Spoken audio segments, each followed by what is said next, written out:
It's an AV SuperFriends special. We have a bit of a different podcast adventure for you today, listeners. This show isn't a regular off-the-rails or on-topic episode, but something new. This episode is a recording we did with Erik Ofgang of Tech and Learning in late February. Erik was brave enough to join all 6 of the AV SuperFriends for a wide-ranging conversation about podcasting and how to make it happen at your university. The companion article that Erik is writing is available at techlearning.com. Erik, welcome to the madness. Thank you for having me here. I'm excited to be here. I wouldn't be that excited. No accounting for taste. Maybe you're mostly happy to be here. One more participant in the show. So Erik, this is kind of a weird endeavor for us because you reached out to us to write a story for the newspaper. It's not a newspaper, but write a story for the publication, and we said, oh well, hell, let's just interview us, and we're gonna make it part of our show too. So now this is that weird section where we give up control and allow you to take over. Guest away host. And let us. Yeah, we're going to completely derail your story, by the way. So whatever you thought you were going to do, it's going to be different. Well, he has the advantage of being able to go back and re-edit his text. We're stuck with the audio. Yeah, that's what I was saying when I was talking about this. That normally when I stutter at the start of a question or take time to find the question, I just cut that part out. You know, this is. But thank you guys for letting me do this. I feel like I'm borrowing, the car. So I hope I don't damage anything. But just fill the tank up when you're done. Just fill it up. My first question is kind of general, but if someone in education, kind of at any level, is looking to start a podcast, maybe about something education related, or maybe about something, their area of expertise, what advice do you guys have for them? I'm going to jump in here. Don't get 5 co-hosts. Rachel, go. That's excellent advice. Yeah. No, when we first started talking about doing this, one of the first things we talked about is why. Like knowing why you want to start the podcast and who you want to talk to. That's the first thing you got to get down, because there are a million things you could talk about. We literally have a bi-monthly show called Off the Rails, where we let ourselves freewheel a little bit. But everything that we do is grounded in a core mission of wanting to create a space where technology managers in higher education who can feel like they have a nationwide community where people can relax and have fun and talk about their real problems and the real crazy ass shit they do to try to solve them. Like that was our initial starting brief, and no matter how far we stray from whatever topic we started the show with, we're always in that territory. So set your guardrails about who you want to be and who you want to talk to as a first step. Yeah, I mean, like what Rachel said, and there would be plenty of people that can talk about more of the technical side here, but thinking about where we started from, we didn't really go out to start podcasting. It was just more of, hey, this is a group of people that are getting together once a week to talk about problems, almost like a therapy session among higher ed people, solving each other's problems, learning from each other. And we're like, you know what? If we enjoy this, then there's got to be other people that enjoy it. And also spinning off of our AV SuperFriends discussion at Infocom the last time we met in person, that went really well. Very crowded room. We knew there was an audience for us. So it just kind of naturally happened. And that's really where it fits best. And that's where you conjure up all that passion for the industry and have those good discussions. Yeah. Thank you guys. When you were starting, I don't want to cut off anyone if they have more to add on that or anything else, but when you got, what advice do you have for building an audience, and because it sounds like you knew you had the audience out there for what you were doing, but how do you reach that audience? Well, it was really strange because we didn't care. So, and still don't. Yeah, and we don't. So you said that you'd been listening to some of the shows, and we're like, oh, well, yeah. Somebody's listening to the show's awesome. That's at least one. We have at least one that we know about now. Yeah. Like I went and I made all my kids on their Spotify accounts follow us just so it looked like we had somebody, right? But what it was kind of like what we alluded to earlier is when we started this, what we found out was that not only was it little a therapeutic for all of us, it was also like a group think to solving problems. We all have similar problems, and every one of our institutions is a little bit different, or we've done something a little bit different. And we were finding out that, oh, hey, that solution doesn't work, or that solution did work, or I never thought about that, or what's that whiz bang? But we quickly realized that we get off the rails a lot. And so then we reached out to Rachel and said, you have to like slap us down every now and then, like bring us back to earth. Jamie didn't know that I too am an agent of chaos when he asked. Yeah. So sometimes that's your mistake. Sometimes we talk about WAPs, that kind of thing. But don't go there. No. Yeah, don't go there. You got to stop using that acronym. So, it gets really bad real quick. But we started it that way, and like Chris said, we just were like, why don't we start recording these, and other people are going to do the same things. Well, why don't we just do this? Why don't we just do that? And sooner or later, the higher ed AV media people they said, hey, we're going to do this thing. And that was kind of like the kick in the pants. Like, this is real. Somebody's reached out to us and said, you nerds are doing something that people are listening to. And so we started doing this, and we never really approached it from the let's get an audience, let's become internet famous, let's become the top podcast ever, let's get advertising dollars, because we have not been successful at any of those things. And yet we're on, let's see, we have 13 off the rails and 6 or 7. So we're up to 20 some episodes and a little over that. And we're just plugging away, and if people listen.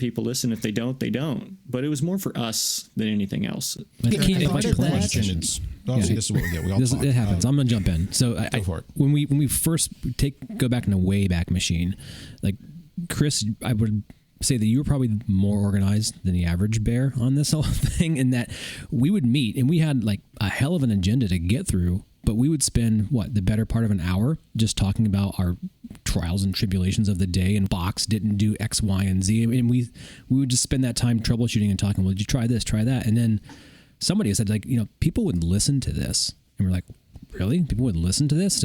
And I think we just had those Zoom recordings because Chris was just trying to capture them just for posterity's sake, so we can go back and mine something out of them. Maybe we actually got through an agenda for our planning session for whatever it was, but that was kind of how it all hatched out. Like, it just came out of like planning for presentations. Yeah, so it was based around planning at conferences. Yeah, go for it, Larry. I think we took a while trying to find our voice of how we take the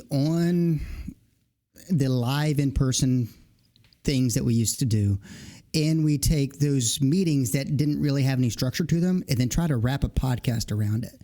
And so it's taken us a while to try to figure out how to not talk over each other, how to get that same interaction, but in more of a structured hour-long show, bi-weekly or whatever it is. And so that's been part of our challenge of building an audience. We're trying to figure out who we are and what we do on a podcast.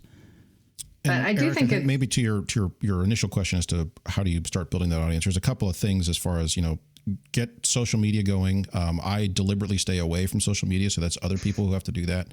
And kudos to you as well. There's very few of us left.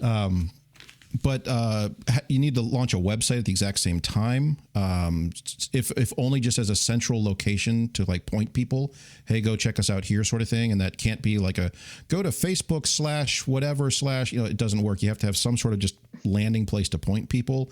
And then with that comes all the things. Well, that means I need a domain name, and that means I need to set up email. So there's a lot of them with that you have to kind of, so whenever if there's other people who want to do this, whenever they're ready to launch, they need to have all these ducks in a row when they go with it. And I think it was Jamie was talking about how we do a podcast as well with through Joe Way's Higher Ed Media Group. And I mean, I've been on his show and we've talked about a couple of things previously, and then we thought, well, this is an opportunity, and it was kind of like, here's a date because he's going to launch, so we have to get all these items ready so we can launch both podcasts simultaneously, which is functionally what we've done. So there's a lot of kind of logistics to kind of have all these things ready to go, and I think maybe the least important, maybe the least interesting to us was building that audience. We figured, well, we'll just release this. We'll figure that out later. We'll get that going. And we've not been aggressive about, getting the word out or business development has lacking, right? I mean, that's kind of not been our primary goal. Yeah. It's not the primary goal. Correct. But it's something we do need to work on. But I think we have all the know-how and the methodology to do it. It's just a question of pulling that trigger and starting working on that. And I think the goal setting is important now. Like, you set those goals, and then that kind of will define your plumbing that you have to put in place to kind of get there, right? So like, know who it is that you think would listen to this, and then what does it mean, and how do I get in their ear, and then you can kind of start defining that infrastructure. I think we were very lucky, and you all might agree or maybe disagree, that this kind of formulated backwards. Like, we didn't really think about podcasting first. We thought about podcasting last, right? We had subject material. We realized we had an audience identified. We realized that all of us had the technical expertise to pull this off. We realized that all the bullshit that we say entertains us, so there's got to be somebody else that listens to it, right? And it kind of just formulated from that. And it still kind of feels like we are a live event group that does podcasts. And so we're still pushing that live, every conference, everything. Reluctantly does podcasts? Well, it's like that's still the primary way that we reach people. And I think a lot of it too was it, and I hear this from other folks as well. I'm just going to start a podcast. Let's just record and go. We actually took quite and if it wasn't for the that Chris talked about earlier about Joe, we'd probably still be in the planning stage, because that's how we roll most of the time. But we had a lot of discussions on if we're going to do this, we're going to do it. And Chris, I don't know how he gets us all to actually accomplish things every other week, but he does. A lot of text messages. Yeah, and a lot of hey, get off your butt and go do this. I know you're busy, but we agreed. But we did. We all kind of had to agree, and we had to accept that if we're in this, we're in this. And if we're going to say we're going to do it twice a month, we're going to do it twice a month. If we say we're going to do it 3 times a month, we're going to do it 3 times a month. And because if you don't, it just squanders off into no man's land. So, and I think those are things that people don't think about, is that there's a lot of production work. There's a lot of planning. There's a lot of thinking about, and it's not always just turn it on and hope it works. Yeah, to summarize, which I feel like is my core competency, you have to be realistic about the logistics and operations. You also have to, especially if you have people like me who are very deadline oriented, put some stakes in the ground about what your deliverables are going to be and when you're going to deliver them, because you can't develop an audience if they can't expect a regular cadence of content. Like, if you're just putting out a show once every whenever, then you're never going to build a relationship with people. But when you listen to how the sort of organic story of how this all came together, I think that there's sort of an undercurrent of, especially with a podcast like this one, that's essentially like a panel format. Don't start a podcast to hear yourself talk, because you're probably not as interesting as you think you are. Start a podcast to listen to the people that you think are interesting. Like the other 5 people that are in the Super Friends with me, I think are fascinating people. I've thought they were fascinating people for years. I love listening to them tell their stories. They all have very different stories about their institutions. They are all insane in their own ways. Sometimes insane in a like, wow, that's amazing, I can't believe you did that kind of way. And sometimes insane in a, wow, that's amazing, I can't believe that student called the FBI, or that student called tech support because the FBI was at his house kind of way. It's a balance. I love listening to those stories. And while we are still kind of struggling to figure out who's going to talk next sometimes in the vagaries of Zoom and like the audio latency that we deal with, I'm always excited to hear what my co-hosts have to say next. And I think that's what makes it worth listening to. That's great. Yeah, no, I like that you guys started. That better be the lead to the story, like that whole sentence, like how awesome we were, how she can't wait to listen to us. That's going to be, the and the fact that we've been talking for 15 minutes and he's asked one question, so. I've only got 50 more, so no. So, yeah, what technical advice do you have? What are the things you need to get going? I'm going to jump on this one because Mark and I just did a presentation at a internal conference for IU that we called. So when I come up with presentations, and Rachel hates this, but it's the name first. I did this to her 2 years. I would send her random ideas, and I would start with the title and work backwards. She said, "Stop doing that," but I did it anyway. So what I did, so the title of the presentation was A before V except after C. And that's audio is more important than video, but both of those are less important than content. So start with your content, get your content together, and then figure out the AV stuff later, the technical stuff later. And I think a lot of people jump the other way. They're like, I'm going to go buy the best microphone I can. I'm going to go buy the biggest monitor I can. But they're boring or something. They don't have anything to talk about. Or as Jamie said, they weren't coming out with regularly scheduled sessions. So it's like, well, there's one this month and one in 4 months, so who cares? So from a technical standpoint, there's different tiers of microphones and audio systems and that sort of thing. But you saw, and it's actually probably good for the story, that you experienced some of the issues that even we have trying to get all this crap working.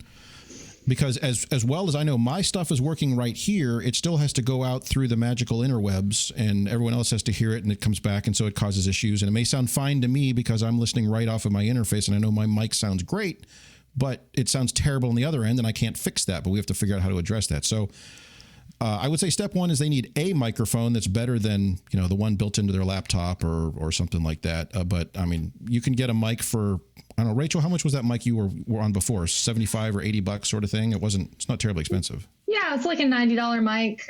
It did break. So there's that. That's why I'm on a headset today. But that wasn't the normal performance I would expect. It was still within its warranty period, and I'm expecting a new one any minute now. But a basic $75, $80, $90 microphone. I'm going to say a basic professional grade microphone. Yeah. A USB interface to get into the computer. So presuming that mic is not USB, some of them are, and some of them are just XLR, and then you need an interface. What I like about the interface is then you can plug in your headphones. They don't have to be fancy headphones. They can be any headphones. And then that ensures you're not getting audio back through the system and just ensures your audio is clean because your ear holes don't connect to your mouth hole. Well, all right, yes, everyone has a U-station tube, but it's not how it works. That's a story for another podcast. Yeah, that's for next week's podcast. And honestly, that's all you need for the audio. And then whether you're recording locally through any number of ways, Audacity, or you're recording through Zoom, or you're recording on Sound Recorder or QuickTime or anything, there's any number. I mean, heck, I'm sure you've done it. Go search Google for podcast app, and here's 4,000 of them, sort of thing. I mean, the video side of things, we do just as a way to kind of communicate and maintain, a personal connection. We're releasing video. We're thinking about maybe that's down the road sort of thing, but that's another level of beyond. And then as far as how we're doing the behind the show stuff, we have a shared Google folder. We have documents in there. So as I think Mark was saying that I'm notorious for throwing together a bunch of stuff on an agenda, and I keep doing it. We have a rough template for the show, so we can all look at the same sort of document as we talk through it and kind of stay on the same page, literally. That just helps us keep the show structured, but that's all super low tech stuff. I mean, it's a shared Google Doc. It's a basic microphone with the exception of maybe me and maybe Jamie. I think all of us have upgraded our mics slowly over the last year anyway. Well, mine's an interesting story. Just real quick, kind of mirroring your point, Chris. Is I've got a Biamp Devio system hooked up to an amplified speaker up here. It's great for That's right. You started with that conferencing. I started with that. That's expensive. That is a really nice microphone, but it's not really made for podcasting, which is why I have the headphones and the Shure SM7B and another USB interface separate. So just because you spend a lot of money on a microphone doesn't mean that it's going to be a good quality podcast. Yeah. You got to just start low tech. And if you need to make a change, just make small incremental changes. And so, you don't have to spend even $1,000 to get started on something like this. I've not spent $1,000 on everything I have here. So I think most people just due to the nature of what's going on in the world probably have something in their pocket to be able to do a podcast of some sort. And I think looking at our show, we have some technical pieces that we had to account for because none of us live in the same state. So we had a lot more internet connectivity, but I think the average person who wanted to start out, like, keep it as simple as you possibly can. Find a clean room in your house that you can kind of hang out with your phone and just record away, and like you'll have some success and kind of start stitching it all together in the background. But keep it easy. Don't go out and dump thousands of dollars on stuff. Yeah. This stuff is not your problem right now. Your story is what you should be focusing on. Yeah, get the content put together, and the technology is relatively easy. Though I will disagree with Mark a little bit. Don't just talk into your phone, because people will do I don't know if you've seen this, Eric, where they do they hold like a piece of pizza out in front of their face, and they put it on speakerphone, and it sounds terrible to them, and it sounds terrible to what they're recording. So, even do like that the to at least to hear yourself. Do that to hear yourself, yes. But the basic little headset mic that comes with your phone, that little electret mic in there, even that's better. So, I mean, and honestly, you can sound reasonably decent, certainly above, the worst is the people who just kind of yell at their phone or yell at their laptop microphone, which is generally terrible. But you can sound really decent with like a $30 USB headset sort of thing as like a base level. So if you're like, hey, I got a $30 headset because I can put the mic right in front of my mouth hole and I can talk. And then maybe to Mark's point, then go back and listen to that. And how did it sound? And the other thing is check your environment, because one of the things I'll give lumps to Jamie on this one, but there's the dogs barking and the lawn mowing, and Mark has the dueling gardeners who come by and they like fight each other over leaf blowers or something. So, chainsaw wars. Yeah. So, but that outside environment, that's stuff that you don't control when you're recording. Mm-hmm. So if you have Justin was saying, if you have a really nice microphone built for conferencing, that's designed to pick up the whole room. And it did. It picked up everything going on down the street. The entire street was on the recording. So, like, I can hear your whole something room. right in front of your face, yeah. It's designed for like just getting your voice. So, I think people will start off with like, I'm going to go buy all this stuff, thinking that's what they need to do for step 1. And that should be like step 15 before they get that far. Yeah. A better mic is just going to hear all the noise better. Just... fair warning. And I also want to look at too is that folks think that they need to do the straight to YouTube video as well, and that, as Chris said earlier, that adds another layer of complexity, of storage, of cameras, of what's it look like behind you. As you can see in our little windows, some of us are doing this from our living quarters, and some of us look a little bit better off than others. Some of us, like Justin, has an interior design team along with his chef and everything.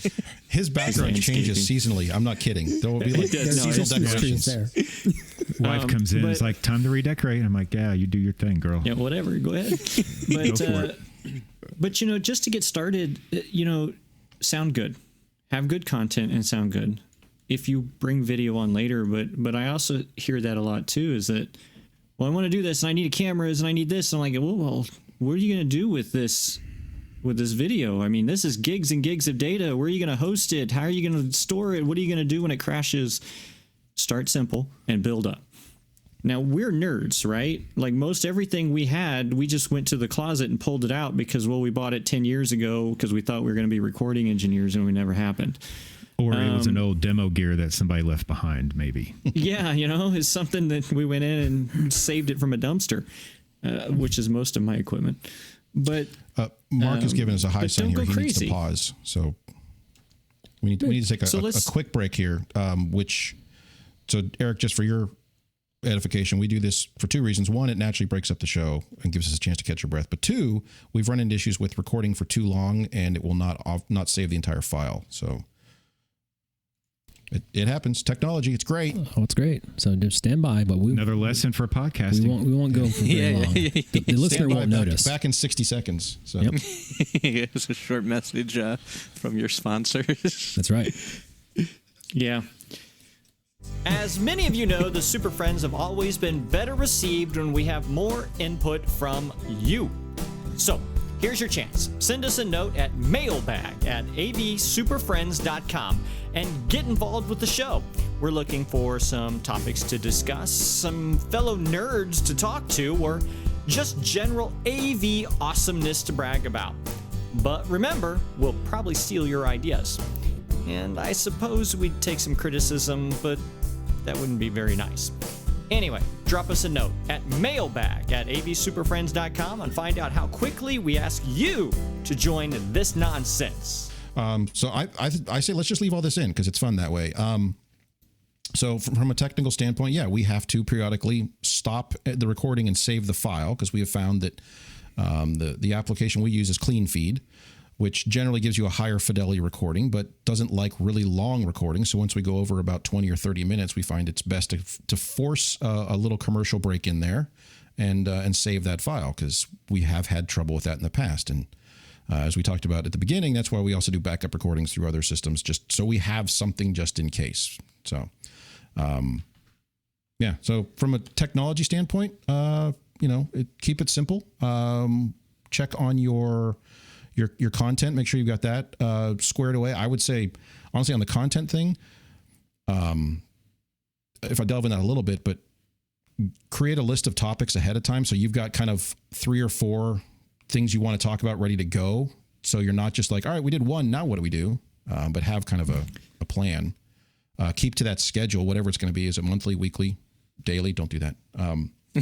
Those people are crazy. I don't know how because there's a lot of daily I don't know how they do it, but and then I would say have a game plan for what you want to talk about, but keep it loose. I mean, we have a rough structure just so we can kind of follow through, but as you have experienced, we are kind of all over the place, and that's kind of just our methodology. It seems to work. I don't know. So hey, Chris, I think the last little piece of technical, like podcast technical stuff that we haven't really addressed, but really gave us some trouble was the actual distribution. We knew how to make an audio file. We knew how to edit it. We knew how to make it sound good. We knew how to make the file, but how did we distribute it? And I know Chris did a lot of the legwork on that to find a way. How do you get it on all the services? Yeah, that's a good point.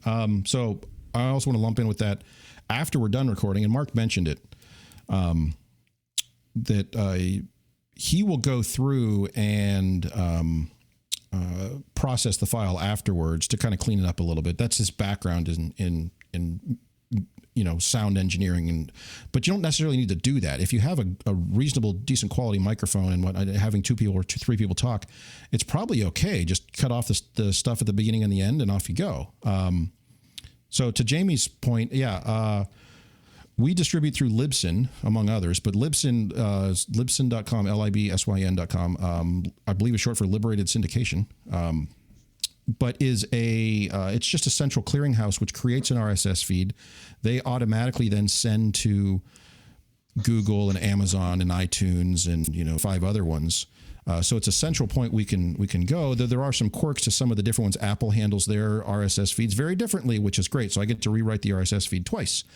But there's any number of podcast services out there, and depending on how it's being distributed and depending on how much you're going to be recording, there's different costs associated with that. Most of them are very reasonable, $10, $15, $20 a month sort of thing. It's not a lot. Primarily, that's because they are then hosting your file and they're sending that file out. So every time someone downloads it on their smartphone or on their computer, it comes down from their server, so they're paying the bandwidth bill. But there's no shortage of them. Just, again, Google for podcast host and you'll get 25 pages of them. I would then also Google for podcast host reviews and see what people think. Just as to kind of get a sense on what people like about them, what they don't, where they've had trouble. One thing that our host Libsyn doesn't do is video. So when we talked about, if we're doing video, how are we going to do that? And is that something, do we want to just run that out and let YouTube handle it? But at the same time, I'm not terribly comfortable with relying upon a single service like YouTube or anybody who may decide to change their their terms of service down the road and just delete all your stuff. So that's kind of the risk you run. So once you send the file out in the wild, it's gone. But if it's among multiple services, at least people can always find it somewhere. Yeah, but YouTube, but there's no shortage of them. So YouTube will let us have sponsors like MeUndies and My Pillow, and what are some of the other? YouTube will get the money for that by putting the sponsors on there and not telling you. You get them no matter what. Yeah, you don't have a choice. Yeah, I know. I mean, but man, next. So, any advice for educators out there that are maybe interested in a podcast and want to utilize the expertise of the tech people, the AV people at their institution? Any advice for doing that? Is that something they should do, or should they kind of? Yes and no. Yes and no. I cut off your question, but I've had this request twice in the last month. From two different departments, and they've come to us and they've said, hey, look, we want to do this podcast. And the first question always is why and who, right? Why are you doing it and who's doing it? Jeez, man, I'm not going to get out of it today. But those are the questions we asked. And because if their question was, we want to do a podcast, will you do it? No, that's not me, right? I've already have my hands. So you think full that's enough. implicit every time they're saying, Jamie, can you help us with a podcast? What they mean is, can you do a podcast? Yeah, I see Larry nodding furiously. Mm-hmm. Yeah, that's kind of to Jamie's point here. And the why question, the why question was really important as well, because why are you doing this?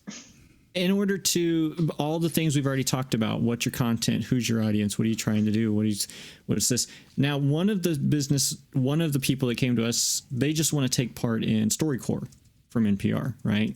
Okay, well, StoryCorps is very easy because it's got its own website, it has its own recorder, it has its own specifications, and really, it's really easy to do a StoryCorps. It's really easy. So that was simple, right? It was humanities wanted to be part of this. So it was okay, that's great. The other one was the business school, and they want to get rid of newsletters. They want to get rid of and you're like, okay, but what's the plan here? Because in their mind, it was just I'll take my phone and I'll just blab at it for 15 minutes and we'll post it and it gets rid of a newsletter. And so that led back to the, are you going to help me with it? And we said, well, what's your technical aptitude? Right now, you got to measure this. Are you able to plug in your phone and use a recording software? Yes or no? Right? Are you able to? Because they went, just like a lot of people, and just like we've discussed on this show, is that they went straight from nothing to I need a $4 billion setup. Like, well, hold on. So we have to meet them in the middle. So I would suggest for educators at any level, reach out and find the people or find this show and work with them and say, do we already have a service on campus somewhere? Is there already a studio set up? Can I rent it? If not, what can I get into? And what's my technical aptitude? And if I have zero technical aptitude, but I have great content, great. How can I get help? Guess what? We have MassCom. Go find a student. Give them an internship. Let's get rolling, right? Yeah. And so those are the questions we had to go with. Yeah, to Jamie's point here, thinking about if WKU IT got a request for podcasting from a faculty or staff member at the university, if that's kind of more your question there, Eric, our stance is we can assist helping you record an audio file, but there's a lot of different layers to podcasting, as Chris and Jamie and Larry and everybody's talked about, the RSS feeds and, all this other technical stuff behind the scenes. I don't think IT would help with something like that. Now, if I was an educator, knowing maybe some AV people at a university, hey, would you be able to help me on the side with something like this?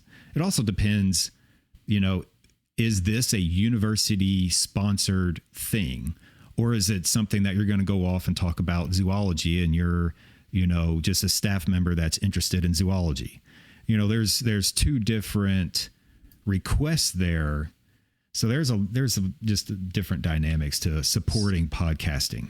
Yeah, I think right now in a lot of universities probably see a huge trend towards self-service faculty media centers of sorts, where it's remove that stress of instructors trying to locate hardware and equipment, and that's the easy part, right? The AV professionals do that stuff every day, all day long. I would say, as suggestion and kind of advice, would be seek out the actual curriculum developers, because a podcast is much like a class, right? You have content you want to say, you have conversation you want to have. How do you break that down and chunkify that content to deliver it effectively? And a lot of like the faculty media centers we have at the university, we have professionals that do that. They're going to take your idea and help you develop the story, and then they'll put you in a space that's created for doing that. It's small studio space. It's one buttony. It's really simple to use, but use energy wisely. Don't go out there thinking you're going to make this movie full of dinosaurs and look for an island full of dinosaurs. It doesn't exist. It's not going to happen that way. Like, focus that energy on your content and let the AV professionals kind of give you that stuff when it comes time for that. But you should have a really good plan before you even seek out to find a microphone or a camera. Yeah, because I was going to ask Rachel that. Because she brings a different perspective into this. At some point, as Mark said, technology wise, I can make a 1-button record session. I can make a 50,000 button record session. But at the end of the day, I kind of want to send them to folks like Rachel and say, go talk to her so you know what you're getting into. Now it's your problem. Yeah. So Erik, for background, I'm in PR. That's what I do. I'm like, the one of these things is not like the others of this crew. And I'm going to start with the same question that Jamie started with. If somebody tells me that they want to do a podcast, that's the first question. Well, why? Why do you want to do a podcast? Doing a podcast is hard. It's a commitment, right?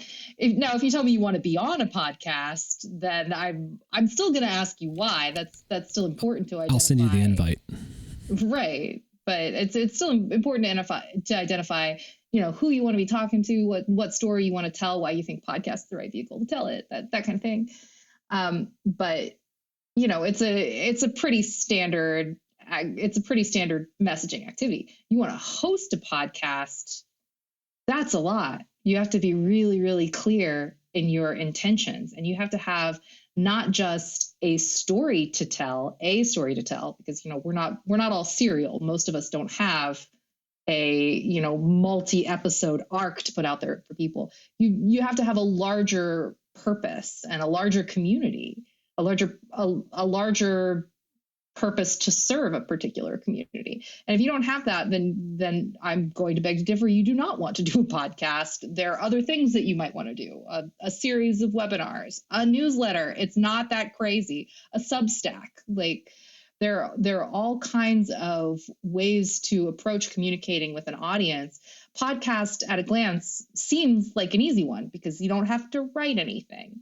You just go on there and talk with your friends. But it's actually, even though like my role on this podcast is to mostly hop on and talk with my friends, they're all doing a lot more work than that to make this happen. Well, and we quickly, because we're not scripted, because we have an agenda most times, but that's why we have 2 shows. And Off the Rails is anywhere from 45 minutes to an hour and 45 minutes. And most of that's because, just like this interview, we thought it would take about 20 minutes. And we are now 40 some minutes into it, and we're not even close to done yet. But we have the other one on topic where we have to focus. I mean, like, it's a challenge for us to get in and out of that in 30 minutes, and we're really bad at it. And so, but to Rachel's point, if you just think it's easy because you get to go in and roll with it, it's not.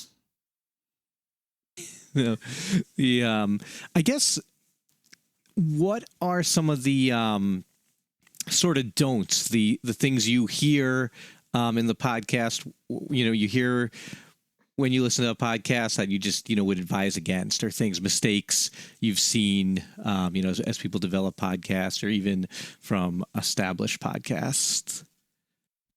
Oh, I'm so terrible. I can't answer this because I don't listen to any. You should definitely have a plan. Don't go into it and thinking that you're going to just make it up on the fly, because the last thing somebody wants to hear is a lot of ums and let me and things like that. It's like, well, no, I don't know. I need you to tell me, like, what is it that you want me to hear, and be very intentional. Like have some type of a blueprint in front of you to follow, and a plan, an outline of some sort.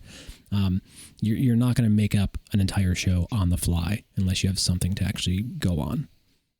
I will say, as a counterpoint to that, though, don't over prepare. One of the things that we found too. when we did when we first started doing this, I don't think we ever even released these, but when we first started doing this, we did a couple of recordings on spec just to see how it would go, and they were pretty stiff. Like, we didn't talk to each other like we actually talk to each other.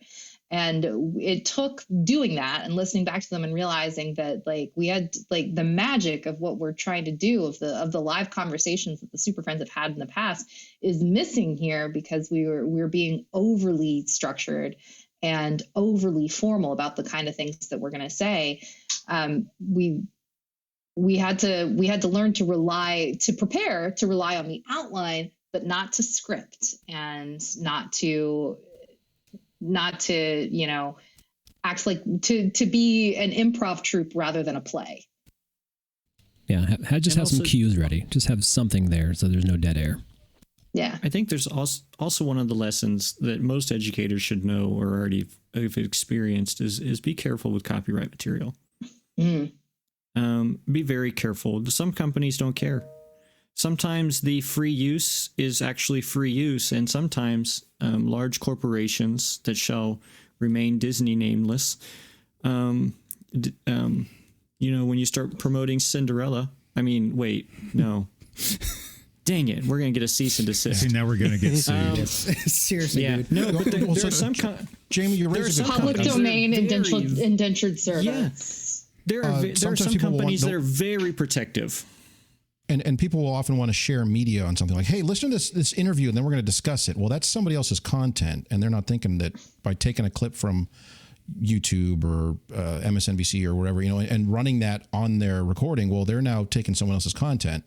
Even though you could make the fair use argument of, well, we're going to do less than 50%, we're going to discuss it and blah, blah, blah, blah. But still, someone's going to hear that. And the other thing is, from a technical standpoint, a lot of the systems now that distribute podcasts will look at the audio files and can detect, especially copyright music. They can pull that out like automatically, sometimes even as you're uploading, and be like, nope, you're done. We can see what's in here, sort of thing. So that's a mistake, is not paying attention to general copyright and media. And the other thing is, even though I think we've downplayed it a little bit, like on the technology side, but do that base level of microphone improvement. So if you have the most interesting people in the world and they're yelling at their laptops, you get about 30 seconds and I'm done.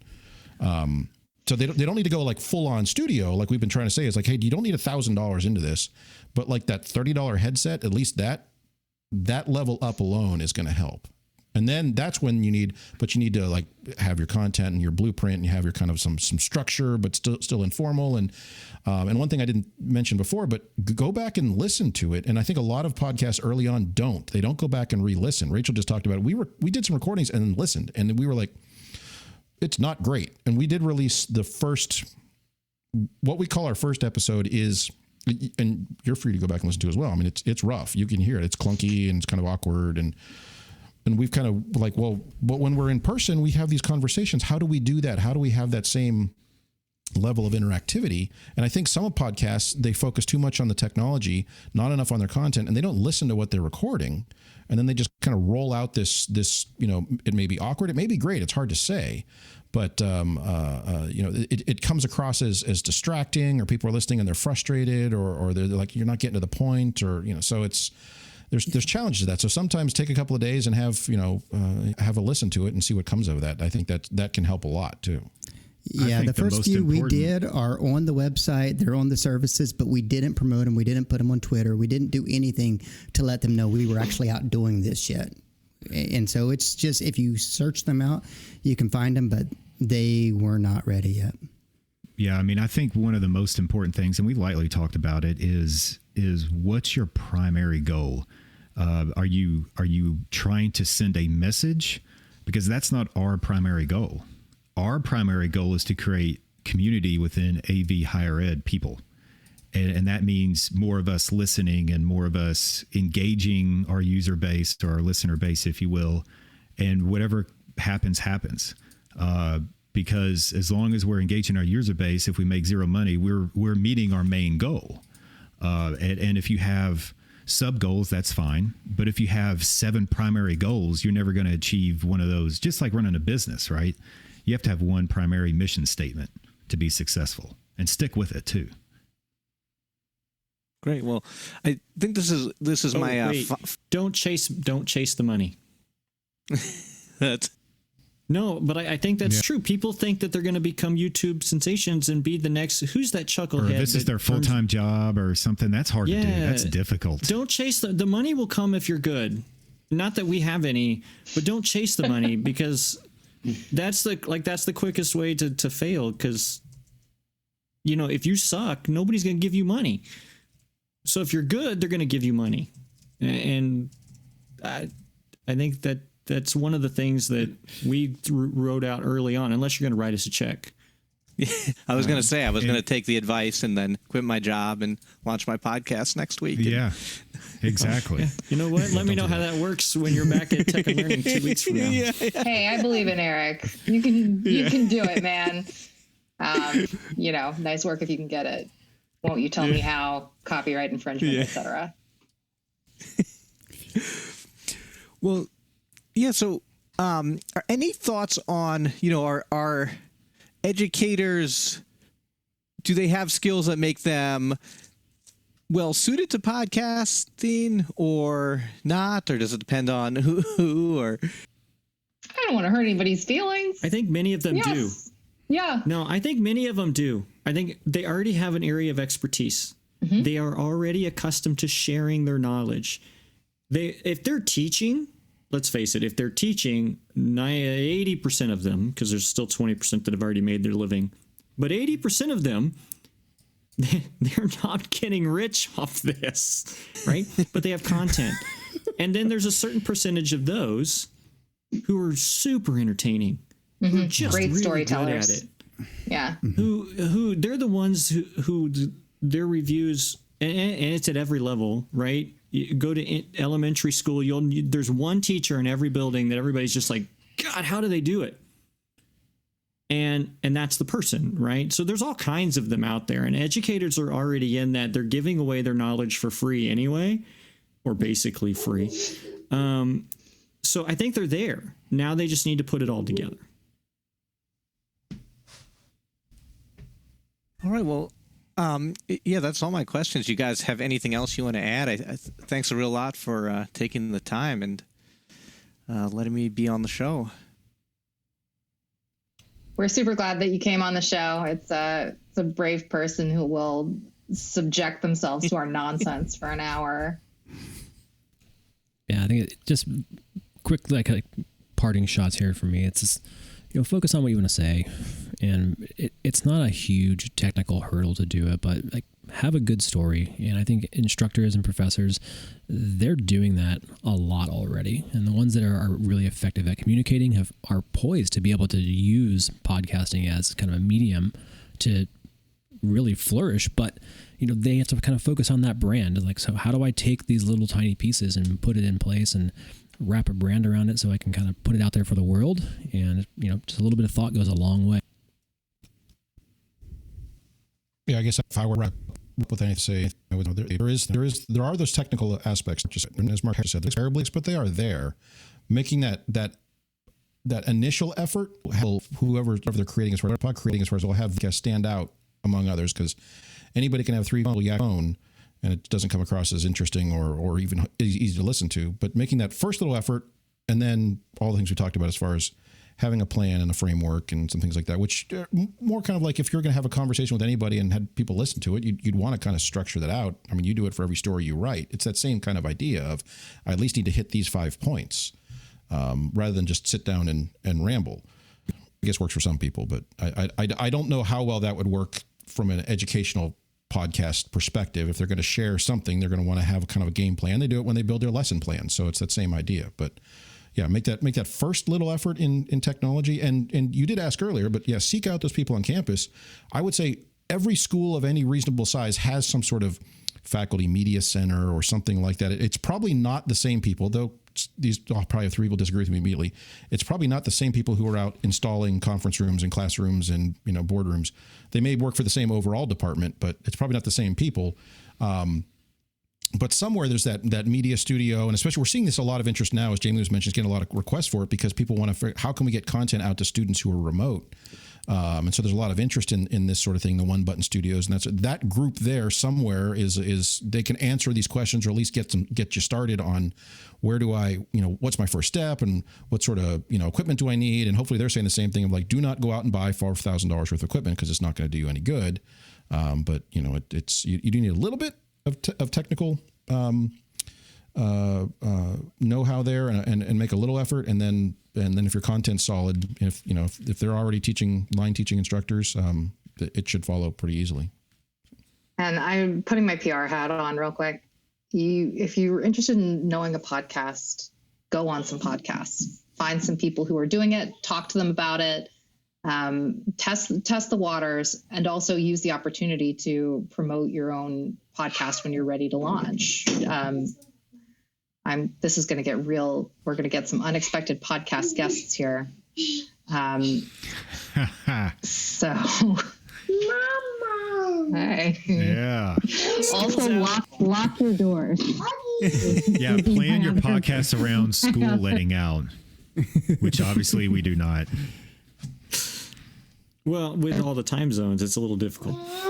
Yeah, no, I mean, I don't know if you can hear me anymore, but there are experts in technology. There are experts in podcasting. Avail yourself of that expertise. Practice before you practice as a podcast guest. Sorry, there's a lot happening in this room right now. Practice as a podcast guest before you become a podcast host, and become a part of a community of podcasters. There's a whole network out there. We're part of a podcasting network with AV Higher Ed. There's a whole network of people out there who are producing content, who are, in a sense, your competitors, but they're also your community. They will come on your show if you ask them to. They will partner with you. They will help you promote their stuff if you help them promote their stuff. It is a mutually self-reinforcing action that can really help get a podcast off the ground. Well, there you have it.